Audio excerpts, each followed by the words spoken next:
अस्सलाम वालेकुम, welcome to the केमिस्ट्रिंग इन कोर्स ऑफ बायोलॉजी। आज जिस टॉपिक को हम डिस्कस कर रहे हैं वो एक बहुत ही इम्पॉर्टेंट टॉपिक है। एक सिंपल तो नहीं कह सकते, लेकिन जब तक आप इसके मुख्तलिफ हार्मोन्स के नाम नहीं याद करते, मुख्तलिफ हार्मोन्स के फंक्शन नहीं याद करते, मुख्तलिफ हार्मोन्स कहाँ से सिक्रीट होते हैं, किस नौइयत के होते हैं, उसका केमिकल नेचर क्या होता है, जब तक ये चीज़ें आपके जहन में नहीं होते तब तक आपको केमिकल कोऑर्डिनेशन का चैप्टर बहुत मुश्किल लगेगा।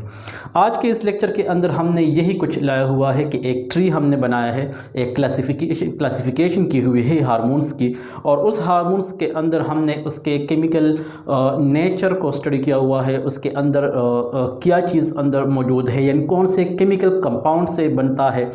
तो मोस्टली हार्मोन्स बेसिकली अगर होते हैं या तो स्टेरॉइड्स लिपिड्स के डेरिवेटिव्स होते हैं, या तो अमीनो एसिड्स के डेरिवेटिव्स होते हैं, और या प्रोटीन्स और उसके रिलेटेड पॉलीपेप्टाइड्स के डेरिवेटिव्स होते हैं।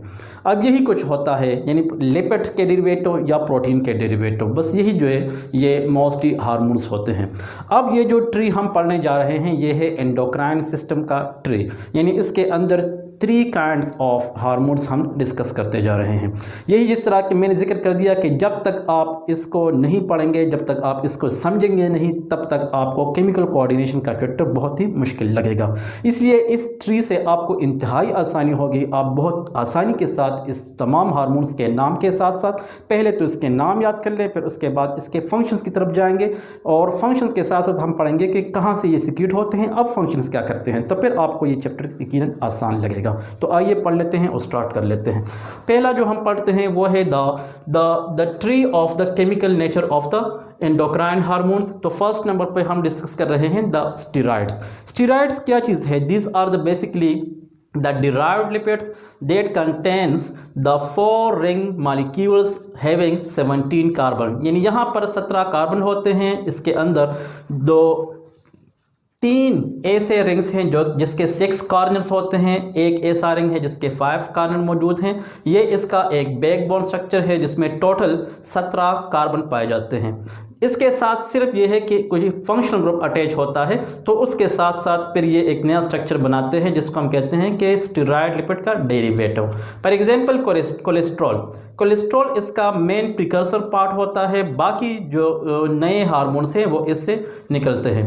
अगर देखा जाए तो normally lipids they are fat soluble, यानी ये फैट में सॉल्युबल होते हैं, जबकि ये वाटर में इनसॉल्युबल होते हैं, यानी दे आर वाटर रिपेलेंट या they are hydrophobic in nature.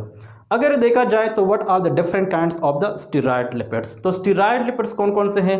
एक है कॉर्टिसोल, दूसरा है एल्डोस्टेरॉन, तीसरा है एस्ट्रोजन, चौथा है प्रोजेस्टेरॉन, और पांचवा है टेस्टोस्टेरॉन।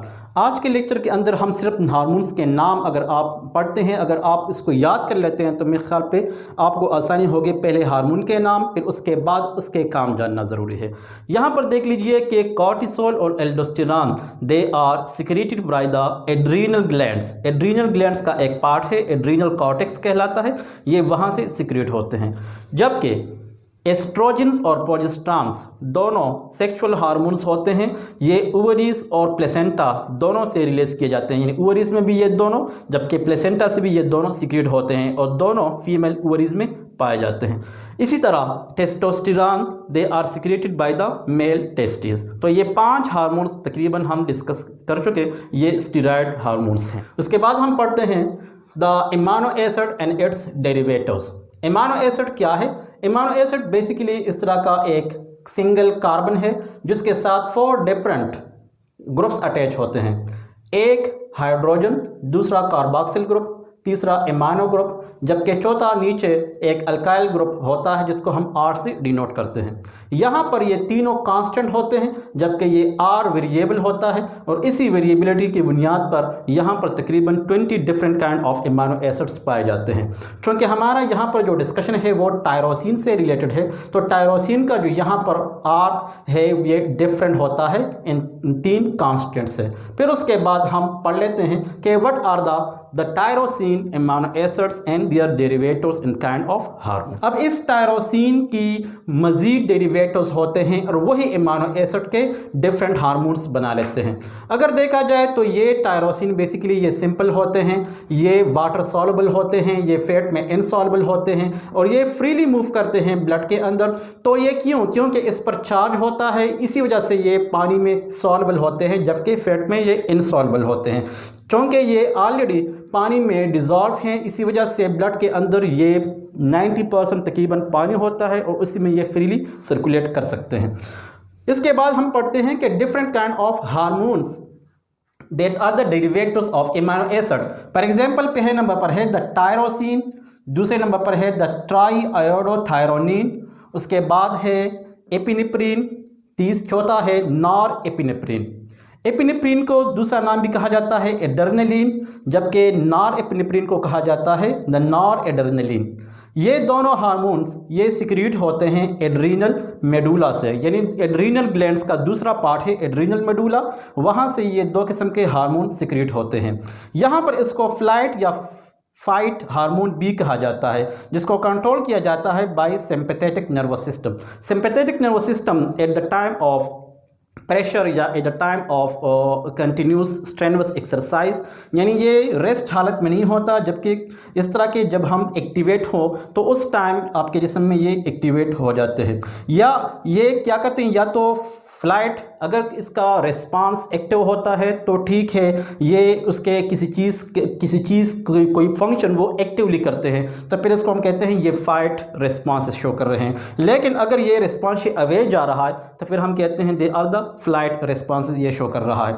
इसी तरह अगर देख लें इसको टायरोसिन और ट्राईआयोडोथायरोनिन को, तो टायरोसिन के अंदर T4 इसको इसलिए कहा जाता है क्योंकि इसके अंदर 4 माइक्यूल्स होते हैं आयोडीन के, जबकि ट्राईआयोडोथायरोनिन इसको T3 इसलिए कहा जाता है क्योंकि इसके अंदर आयोडीन के 3 माइक्यूल्स पाए जाते हैं।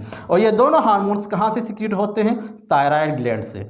तो यहाँ पर देख लीजिए कि एक थायराइड ग्लैंड, दूसरा एड्रीनल ग्लैंड्स का एड्रीनल मेडुला पार्ट, वहाँ पर से यहाँ से 2 हार्मोन्स, तो यहाँ से 2 हार्मोन सिक्रीट हो गए। ये 4 हार्मोन जो सिक्रीट होते हैं ये तमाम टायरोसिन के डेरिवेटिव हैं, जो कि बेसिकली सिंपल अमीनो एसिड कहलाते हैं। उसके बाद हम पढ़ लेते हैं कि the hormones derivatives of the proteins and polypeptides.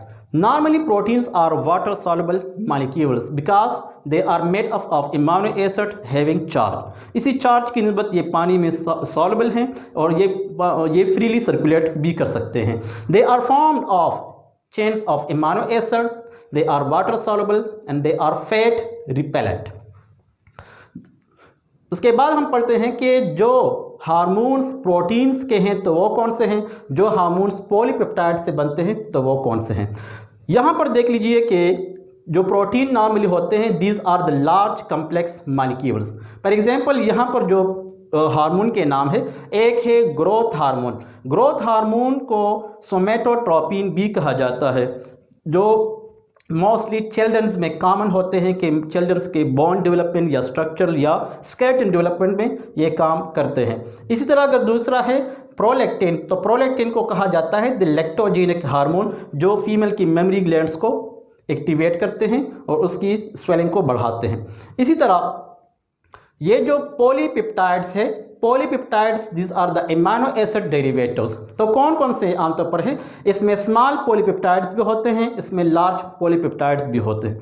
अगर देखा जाए तो स्मॉल पॉलीपेप्टाइड्स के अंदर नंबर ऑफ अमीनो एसिड की मिकदार तकरीबन ये 9 होती है। तो इसके अंदर 2 आमतौर पर पॉलीपेप्टाइड्स के हार्मोन्स पाए जाते हैं, जिसमें एक को ADH यानी एंटी डायूरेटिक हार्मोन कहा जाता है, जबकि उसको वेसोप्रेसिन भी कहा जाता है। दूसरे नंबर पर है द ऑक्सीटोसिन। तो ये 2 हार्मोन्स बेसिकली ये कहाँ हैं, ये स्मॉल पॉलीपेप्टाइड हैं और इसके अंदर नंबर ऑफ अमीनो एसिड ये 9 पाए जाते हैं। इसी तरह लार्ज पॉलीपेप्टाइड जो डेरिवेटिव्स हैं वो कौन से हैं, इसमें कई इंपॉर्टेंट हार्मोन मौजूद हैं, जिसमें एक इंसुलिन है, दूसरा ग्लूकागॉन है, तीसरा पैराथार्मोन है। ये तीनों जो है इसके अंदर अगर नंबर ऑफ इमानो एसिड देखे जाए तो अबाउट 30 पाया जाता है। इसमें सिंपली हम जानते हैं इंसुलिन को, इंसुलिन के अंदर तकरीबन 51 इमानो एसिड पाए जाते हैं। ये 2 पॉलीपेप्टाइड चेन होते हैं, अल्फा और बीटा।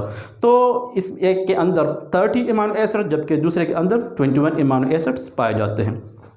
आज के लेक्चर के अंदर हमने एक ट्री पढ़ लिया कि जो मुख्तलिफ हार्मोन्स हैं एंडोक्राइन सिस्टम के, तो वो कौन कौन से हैं। आइदर ये स्टेरॉयड हैं, आइदर ये इमानो एसिड हैं, आइदर ये प्रोटीन या पॉलीपेप्टाइड के डेरिवेटिव्स हैं। जब तक आज के लेक्चर को आप बखूबी या बहुत कॉन्सेप्ट के साथ नहीं पढ़ते तो फिर आपको यकीनन हार्मोन का चैप्टर बहुत मुश्किल लगेगा। उम्मीद है कि आज के लेक्चर को आप बेहतर समझोगे।